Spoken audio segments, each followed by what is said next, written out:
संगत जी, एक बार एक साधु होता है जो कि बहुत ही ज़्यादा भगवान से जुड़ा होता है और बहुत भक्ति करता है। संगत जी, उसके पास भक्ति करके काफ़ी रिद्धियाँ सिद्धियाँ भी आ जाती हैं। और संगत जी, उसको बहुत अपने आप पे अहंकार हो जाता है।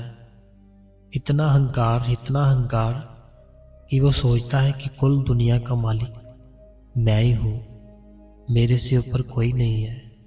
जो भी हूँ मैं ही हूँ, मैं जो चाहूँ वो कर सकता हूँ। तो संगत जी, होता कुछ ऐसे है कि वो ना डेरे ब्यास का नाम सुनता है कहीं से कि वहाँ पे कोई संत है। तो जिसको किसी को पूछता है वो कि ये डेरा जो ब्यास है वो कहाँ पे है, तो वो बता देते हैं कि पंजाब में है, तो वहाँ पे चले जाओ आप। तो संगत जी, वो जो साधु होता है, इतना अहंकार उसमें, इतना क्रोध, काफ़ी उसके पास रिद्धियाँ सिद्धियाँ भी होती है। तो संगत जी, वो सोचता है कि चलो डेरे में जाता हूँ, जो संत है उनसे मिलूँगा, जो उनकी संगत है वो सारी की सारी मेरी ओर हो जाएगी। तो चले जाता है संगत जी डेरे में। जैसे ही संगत जी वो डेरे के अंदर एंट्री करता है, उसका जो मन होता है थोड़ा सा शांत होता है, उसका जो क्रोध होता है वो थोड़ा सा शांत होता है। जैसे वो सारी संगत को देखता है, इतना डिसिप्लिन देखता है भी, इतना डिसिप्लिन अंदर, सब जितने भी है इतने शांत, कोई मोटर गाड़ी नहीं, कोई इतनी टेंशन नहीं, सबके फेस पे स्माइल है और सब एक दूसरे से बहुत ही प्यार से बात कर रहे हैं। अंदर का तो माहौल ही कुछ और है। जब वो डेरे के अंदर जाता है तो वो सोचता है कि जितनी संगत है, जब बाबा जी है, जब सत्संग करेंगे तब मैं अपना कुछ ना कुछ करके दिखाऊंगा जलवा। उसके पास काफ़ी रिद्धियाँ सिद्धियाँ होती है संगत जी, तो उसने बहुत भक्ति की होती है। तो चले जाता है संगत जी वो पंडाल की ओर और अंदर बैठ जाता है। संगत जी, जैसे ही बाबा जी आते हैं तो बाबा जी का जैसे ही वो स्वरूप देता है तो वो तो देखता ही रह जाता है कि इतना नूर बाबा जी के फेस पे, इतनी प्यारी स्माइल बाबा जी की, इतनी प्यारी बातें। तो वो जो करने कराने का सोच रहा होता ना, तो संगत जी वो तो उसके दिमाग से निकल ही जाता है कि मैं क्या करने आया था। उसको सब कुछ भूल जाता है, वो मस्त हो जाता है एकदम। क्योंकि पहले भी संगत जी वो बहुत प्यार करता था भगवान से, तो भक्ति करके वो रिद्धियाँ सिद्धियाँ को पा लेता है।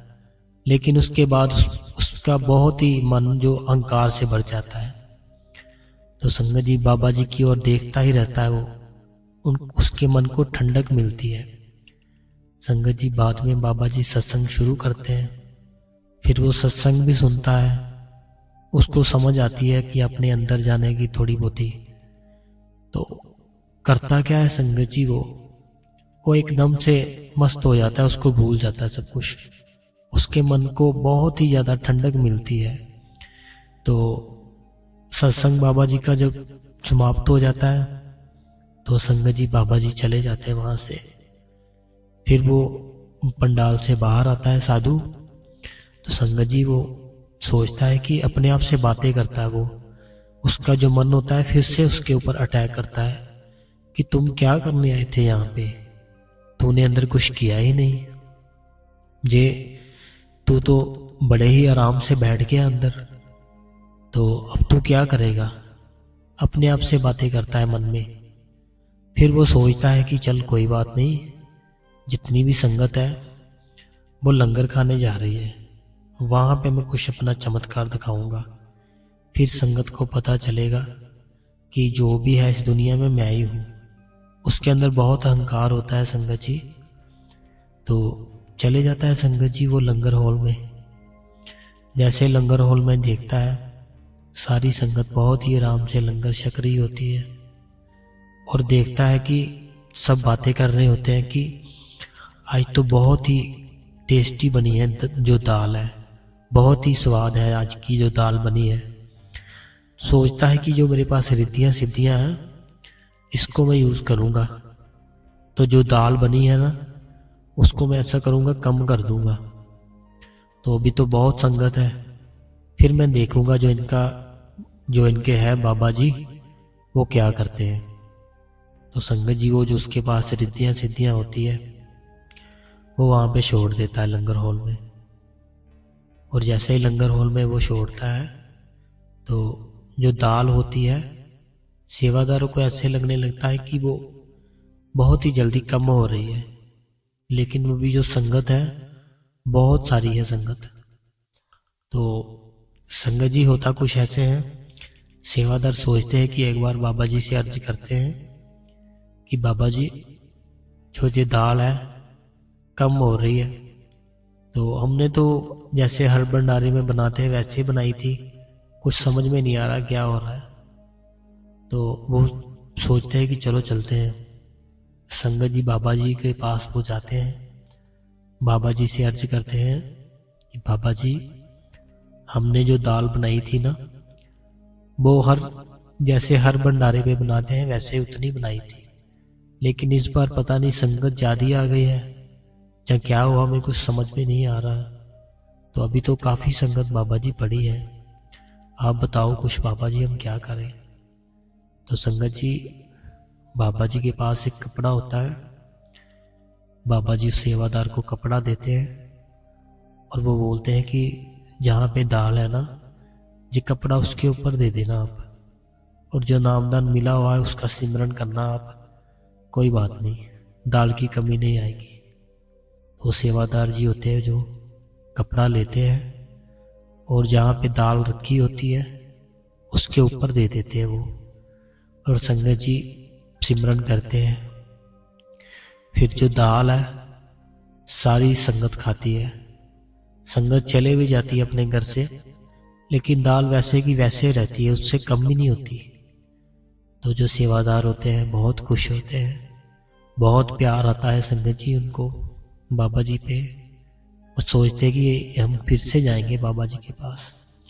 संगत जी वो फिर से जाते हैं बाबा जी के पास, बाबा जी को बताते हैं कि बाबा जी आज का दिन था जो बहुत ही अच्छा गया, जो दाल थी अभी भी बहुत सारी है, तो हमें पता नहीं ऐसा लग रहा था कि कम हो जाएगी, लेकिन अभी दाल जो थी बहुत ज़्यादा दाल बच गई अभी, तो हम आपको बताने आए हैं, तो आप दया करिए हम पे, हमको बताइए ये क्या हुआ था। तो संगत जी बाबा जी बताते हैं कि कोई साधु था एक, उसको बहुत अहंकार था अपने आप पे कि मैं जो भी चाहूँगा वही कर सकता हूँ, तो मैं जैसा चाहूँगा वैसे ही हो जाएगा इस दुनिया में। तो उसने ये जो किया था उसने किया था।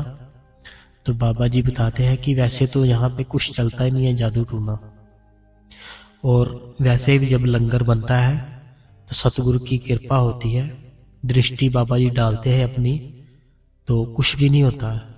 जैसे सिर्फ उसको अच्छी जगह लगाने के लिए किया गया जो भी किया गया।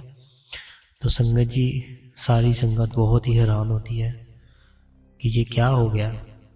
तो पापा जी बोलते कोई नहीं अब तो सब कुछ ठीक हो गया। ये संगत जी वो जो साधु होता है वो आता है बाबा जी के पास और पैरों में गिर जाता है, बाबा जी माफ़ कर दो मुझे, मेरे से गलती हो गई है, मेरे में बहुत ही अहंकार था, मेरा जो अहंकार है आपने तोड़ दिया बाबा जी, अब आप ही मेरे पे दया मेहर कीजिए। मैं तो भक्ति करना चाहता हूँ और भक्ति करता भी हूँ, तो लेकिन मुझे आज अभी तक कोई सच्चा गुरु नहीं मिला, तो आप अब दया मेहर कीजिए, मुझसे जो भी गलती हुई है मैं माफ़ी मांगता हूँ बाबा जी आपसे, कृपया दया मेहर कीजिए मेरे पे। तो संगत जी बाबा जी बोलते हैं चलो ठीक है। फिर बाबा जी उसको नामदान दे देते हैं, तो उसको बाबा जी फिर अंदर दर्शन दे देते हैं, वो जो साधु होता है। तो संगत जी ऐसे वो जो साधु था फिर वो सच्चा साधु बन जाता है। पहले सिर्फ नाम का साधु था, फिर वो सच्चा साधु बन जाता है। तो संगत जी, जैसे बाबा जी ने सिमरन करके बताया कि कपड़ा दे देना, तो दाल पूरी हो गई। ऐसे जो बाबा जी ने नामदान दिया है संगत जी, वो बहुत ही बड़ी चीज़ है, बहुत ही अनमोल चीज़ है संगत जी। उसको छोटा नहीं समझना आपने। जो नाम दिया है बाबा जी ने, बहुत एक एक अक्षर बहुत ही अनमोल।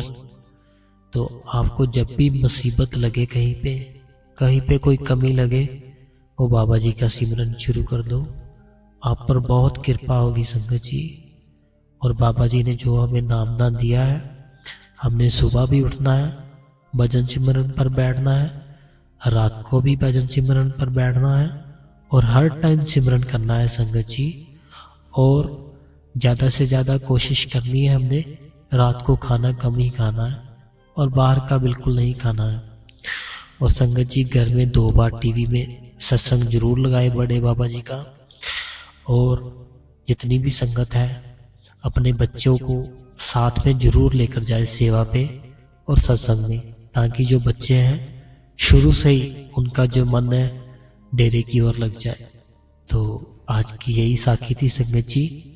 तो मेरी हाथ जोड़ के विनती है, जितनों को भी बाबा जी की साखियाँ बहुत पसंद है, बाबा जी की बातें बहुत अच्छी लगती हैं, तो कृपया हमारे इस चैनल को सब्सक्राइब कर दे और कमेंट बॉक्स में अपना प्यार दिखाए। राधा स्वामी लिख के संगत जी, राधा स्वामी जी।